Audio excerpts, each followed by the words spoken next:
Muy buenas tardes, mi nombre Erwin Gerardo Domínguez Amador, estudiante de la carrera en Derecho con énfasis en Juicio Oral de la Universidad IEXPRO.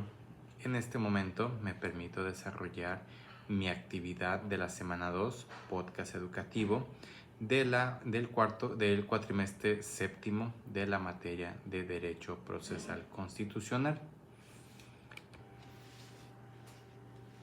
Esta semana platicaremos un poco sobre la existencia del control constitucional en el derecho comparado y la influencia de los tribunales, cuyas decisiones impactan el derecho interno.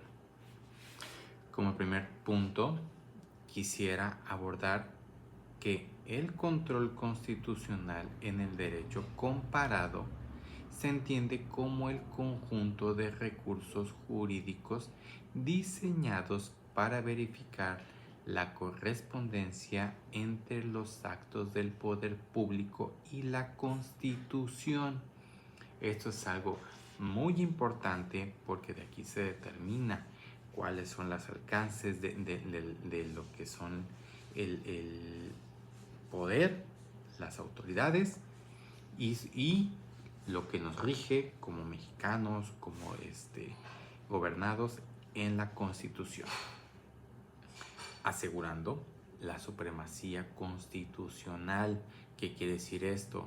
Que nada está por encima de la Constitución, ninguna ley, ninguna autoridad, ningún poder.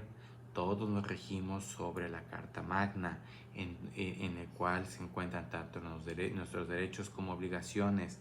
Nada es mayor a la Constitución. Su existencia y modalidades varían significativamente entre los países, dando lugar a diferentes sistemas y una notable influencia de las decisiones de tribunales internacionales en el derecho interno. ¿Esto qué quiere decir? Que de acuerdo a cada país es cómo se desarrolla la constitucionalidad, la supremacía constitucional. Ahora bien, dentro del ámbito del derecho comparado, los principales sistemas de control constitucional se clasifican en control concentrado, característico del modelo europeo creado por Kelsen. Atribuye la función de control de constitucionalidad a un órgano jurisdiccional único y especializado. ¿Qué quiero decir? Que solamente sobre un solo órgano, o por llamarle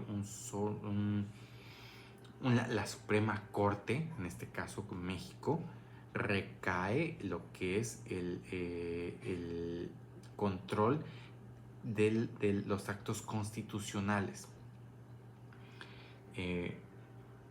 Generalmente es un tribunal o corte constitucional, o llamado de otra manera en México como Suprema Corte de Justicia, ¿no?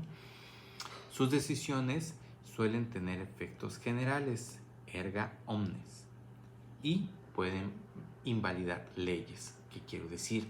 Que al momento de que un asunto se escala a la Suprema Corte, a un órgano constitucional, esa ley puede ser invalidada. Control difuso, originado en los Estados Unidos con el caso Marbury contra Madison. Permite a todos los jueces del sistema judicial realizar un examen de constitucionalidad incidental en un caso concreto, algo muy específico. La decisión solo aplica la norma inconstitucional para ese caso específico, no es una regla general. Efectos interpartes, sin anularla formalmente. Control mixto o dual. Muchos países, como México, tras la reforma del 2011, adoptan un sistema híbrido. Existe un control concentrado concentrado a cargo de la Suprema Corte a través de acciones de inconstitucionalidad o controversias constitucionales, lo que había comentado anteriormente, el tema del control concentrado, en este caso los temas de control y en temas de constitucionalidad recaen sobre la Suprema Corte, y un control difuso que permite a todos los jueces inaplicar normas generales en casos concretos. ¿Qué quiere decir? Que al momento de adoptar o abocar este control mixto o dual, los mismos jueces pueden ser parte para aportar las reglas para inaplicar esas normas generales, no leyes, no temas constitucionales. Y debe ser un caso muy concreto, algo muy específico, especialmente en materia de derechos humanos, que eso es un tema muy amplio y que debe ser llevado de una manera muy formal y muy concreta. Ahora, respecto de la influencia de los tribunales internacionales en el derecho interno. Las decisiones de los tribunales internacionales, particularmente en materia de derechos humanos, tienen un impacto significativo y creciente en el derecho interno de los estados, lo que ha llevado al desarrollo del concepto de control de convencionalidad respecto de la incorporación del derecho internacional.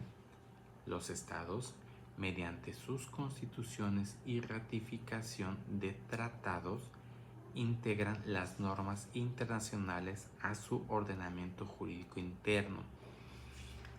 ¿Qué se comprende de esto? Que el derecho internacional es un tema a nivel global que cada nación en su constitución y sus leyes adopta para tener un ordenamiento jurídico interno, como por ejemplo los tratados internacionales de derechos humanos. En México tenemos lo que son la ley, los tratados de derechos humanos, y también en las formalidades se toman en cuenta los tratados internacionales para cualquier tema cualquier controversia en contra de los mismos derechos humanos. La jerarquía de estos tratados varía. En algunos países tienen rango constitucional o supralegal, lo que comentaba anteriormente. Nada está por encima de la Constitución, hablando específicamente en México y en algunos otros países donde las leyes son y la constitución constitución política nos rige para los deberes y obligaciones como ciudadanos, como autoridades, como en todos los ámbitos. Respecto de la obligatoriedad de la jurisprudencia.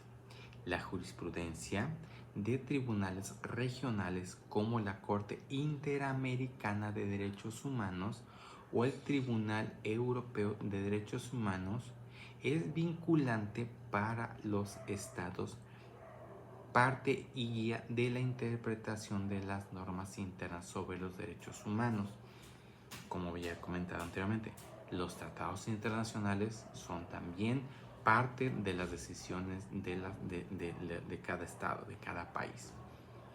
Respecto del deber de control y convencionalidad, la jurisprudencia interamericana ha establecido que todas las autoridades nacionales, dentro de sus respectivas competencias, deben realizar un control de convencionalidad ex oficio.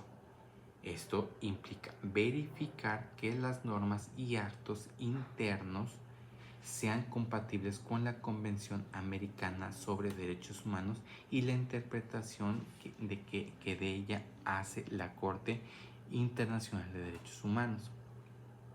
Respecto de la transformación del derecho interno, las sentencias de estos tribunales actúan como motor de cambio.